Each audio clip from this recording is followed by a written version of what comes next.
کسی بھی ایسی آئینی ترامیم کا نہ پہلے حصہ بنے نہ اب بنیں گے جو بزور طاقت.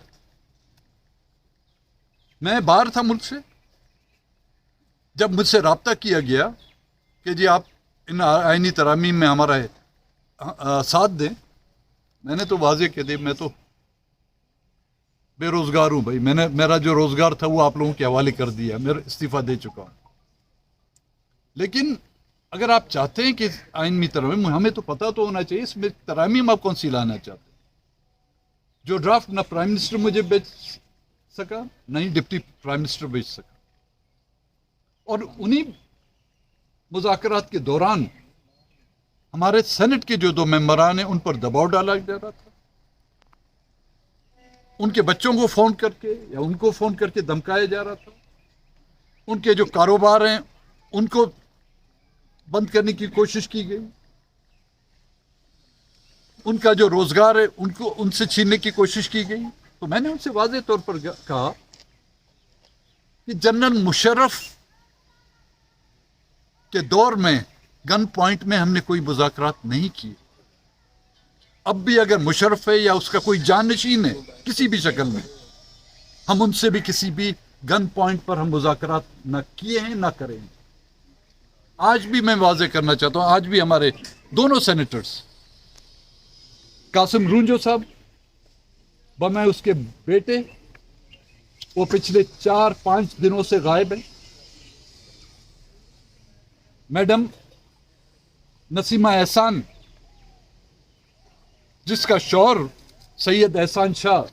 جو اس سینٹ کا ممبر رہ چکا ہے، جو صوبائی وزیر رہ چکا ہے، اس کو پارلیمانی لاجز میں یرغمال بنا کر اور اس کی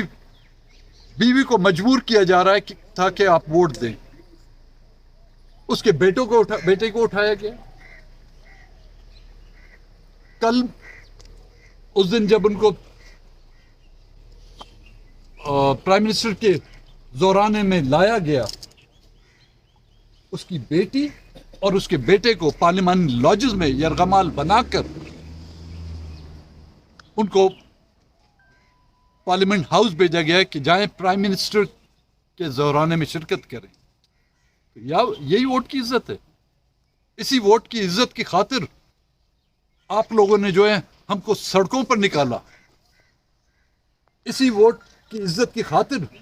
آپ لوگوں نے جو ہے ہمارے ساتھ اتحاد بنائے. ان کی فریاد آپ نے خود اسمبلی میں سینٹ کے اجلاس میں سنی ہوگی کہ وہ خاتون اس اجلاس میں بات تک نہیں کر سک رہی تھی، جس کا شوہر اور جس کا بیٹا جو ہے ان کے قبضے میں ہے. ہم تو ان حکومت سے یہ مطالبہ کر رہے تھے کہ بلوچستان سے جو مسنگ پرسنز ہیں ان کو بازیاب کیا جائے، لیکن یہاں پر جو ہمارے نمائندگان ہیں وہ غائب کیے جا رہے ہیں، وہ اغوا کیے جا رہے ہیں. تو آج حکومت کے اس اقدام سے پچھلے مہینے جو میں نے سپتمبر کی 3 تاریخ کو جو میں نے یہاں پر استعفیٰ دیا تھا، اس بات کو انہوں نے خود انڈورس کیا ہے کہ اس ملک کے پارلیمنٹ میں بیٹھے ہوئے چاہے وہ کوئی بھی ہو، چاہے وہ سینٹ کا ممبر ہو، چاہے صوبائی اسمبلی کا ممبر ہو، چاہے قومی اسمبلی کا ممبر ہو، اس کی کوئی حیثیت نہیں. اور میرے خیال میں اب سب کے لیے یہ وقت آ گیا ہے کہ وہی راستہ اختیار کریں جو میں نے 3 سپٹمبر 2024 کو اختیار کیا تھا. اب بھی میں نے مولانا صاحب سے بھی عرض کی، بلاول صاحب بھی یہاں پر آئے تھے کہ ہم کسی بھی مذاکرات کا حصہ نہیں بنیں گے کہ ہمیں کون سی آئینی ترامیم چاہیے، اس میں ہمیں اگر اس آئینی ترامیم میں اگر ہمیں جنت کا بھی راستہ دکھایا جائے تو ہم اس آئین کا حصہ نہیں، ترامیم کا حصہ نہیں بنیں گے جب تک کہ ہمارے لوگ، ہمارے ممبران واپس نہیں آتے. پھر بیٹھ کے ہم بات کریں گے ان سے، پھر ہم یہ طے کریں گے کہ آیا اس آئینی ترامیم کا ہم حصہ بنتے ہیں نہیں بنتے. کیونکہ بلوچستان نیشنل پارٹی اس اپوزیشن اتحاد کا حصہ ہے جس میں پی ٹی آئی بھی ہے، جس میں پشتونخوا بھی ہے. ہم ان سے بھی مشورہ کریں گے کہ آیا آپ اس آئینی ترامیم، پہلے تو ہم دیکھیں گے اس آئینی ترامیم ہے کیا ہمارے، وہ اتنا بڑا 73 کا آئین ہمارے لیے کچھ نہ کر سکا، اس میں لائی گئی چاہے 26 ترامیم ہو، چاہے 100 کے قریب ترامیم ہو، وہ ہمارے لیے کون سا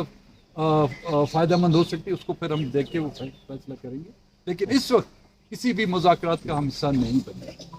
جو آپ نے فیصلہ کیا کہ آپ نے استعفیٰ دے دیا، تو پی ٹی آئی نے بھی عمران خان نے تمام استعفے دے دیے تھے، اسمبلی سے بھی اور صوبائی اسمبلی سے بھی، ان لوگوں نے سیٹ اپ چلا لیا تھا، تو کیا یہی رستہ ہے آپ کے خیال میں کہ ملک میں جمہوریت بحال ہوگی؟ جمہوریت ہے کہاں جو بحال ہوگی؟ آپ مجھے بتائیں، یہ جمہوریت ہے؟ اچھا منیر صاحب، آپ نے تو استعفیٰ دے دیا، آپ کے سینٹ کی کیا سینٹ سے استعفے دیں گے؟ اور دوسری بات یہ ہے کہ بلاول بھٹو سے ملاقات ہوئی، مولانا فضل الرحمان سے ملاقات ہوئی، آپ کو لگتا ہے کہ بلاول کے پاس اتنے اختیارات ہیں کہ اس سے ملاقات کر لی جائے؟ دیکھیں، استعفیٰ جو میں نے دیا، میں نے اس وقت بھی کہا تھا یہ میرا اپنا ذاتی فیصلہ ہے، پھر پارٹی کی سینٹرل ایگزیکٹو کمیٹی کا جو اجلاس ہوا انہوں نے اب یہ اختیار مجھے دیا ہوا ہے، ظاہر اب اختیار میرے ہاتھ میں، تو جو میں اپنے لیے دیر نہیں کرتا اوروں کے لیے بھی دیر نہیں کروں گا۔ اور جہاں تک آپ کا تعلق ہے بلاول، اب اس کے اختیارات کا بھائی ان سے پوچھ۔ اچھا سر، یہ بتا دیجیے کہ چونکہ ظاہر ہے بلاول بھٹو بھی ملاقات کر چکے ہیں، اس سے پہلے اعلیٰ حکومتی عہدیدار بھی ملاقات کر چکے ہیں مولانا صاحب کے ساتھ، اگر مولانا کی جانب سے کچھ لچک دکھائی جاتی ہے تو کیا اپوزیشن اتحاد ان کی بات کو اس طرح سے انڈوز کرے؟ دیکھیں، اپوزیشن میں کئی جماعتیں، ایک جماعت نہیں ہے، پی ٹی آئی بھی ہے، اس میں پشتونخوا بھی ہے، اسے وحدت المسلمین بھی ہے، وہ بیٹھ کے پھر اس پر غور کریں گے، لیکن میں نے بلوچستان نیشنل پارٹی کا موقف آپ کے سامنے رکھا ہوا ہے کہ جب تک کہ ہمارے لوگ بازیاب نہیں ہو جاتے، ابھی بھی بلوچستان میں جو ہے تمام شاعرائیں اس جو رات کل جب میں یہاں پہ پہنچا ہوں، یہ بھی آپ کی نالج میں لے آؤں، میں آیا تھا اس لیے کہ جو ہماری سینیٹر خاتون سینیٹر ہیں نسیمہ احسان، ان کو جا کے تسلی دوں گا، لیکن رات 10 بجے 5-6 کے قریب لوگ آئیں، ان کو بھی ان کے لاجز کے کمرے سے جو لے گئے، ابھی تک بھی اس کا کوئی پتہ نہیں۔ لیکن سر یہ بتا دیں کہ آپ نے کہا کہ جب آپ باہر تھے آپ سے رابطہ کیا گیا نائن ترامیم کے حوالے، تو رابطہ صرف حکومت نے کیا یا کسی اور نے بھی، اور آپ خود آئے ہیں یا آپ کسی دباؤ کے تحت پاکستان آئے ہیں؟ دیکھیں، مجھ سے رابطہ حکومت میں شامل جو آپ کی جماعت ہے مسلم لیگ نون، اس کے پرائم منسٹر صاحب نے، اب حکومت ان کی ہے ان کی نہیں ہے یہ میں نہیں بتا سکتا، وہ ان سے پوچھیں، اور ڈپٹی جو پرائم منسٹر اسحاق ڈار انہوں نے رابطہ کیا، باقی لوگوں کا پیغام مجھے ملا ہے، وہ پیغام ہمارے سینیٹروں کو اغوا کرنے کی سردار صاحب یہ طرف سے ہوا تو آپ دباؤ میں واپس آئے؟ دباؤ میں نہیں، میں احتجاجاً آیا ہوں اپنے ان ممبران کے ساتھ یکجہتی کرنے کے لیے، ان کی حوصلہ افزائی کرنے کے لیے کہ پارٹی اس سخت وقت میں ان کے ساتھ کھڑی ہے۔ سردار صاحب بطور احتجاج کیا آپ قومی اسمبلی میں دوبارہ بھی واپس جا سکتے ہیں تاکہ آپ وہاں پہ اپنی یہ آواز اٹھا سکیں، جس طرح کہ آپ کے ارکان کو بڑے ایوان سے ایوان بالا سے غائب کیا گیا ہے تاکہ کہیں تو آپ کی آواز موجود ہو، اس طرح بھی ہو سکتا ہے؟ میری آواز جو یہاں پہ اٹھتی ہے اس ایوان میں جو نہیں اٹھ پاتی، وہ میں نے پہلے ہی کہہ دیا کہ جو ایک فیصلہ جو میں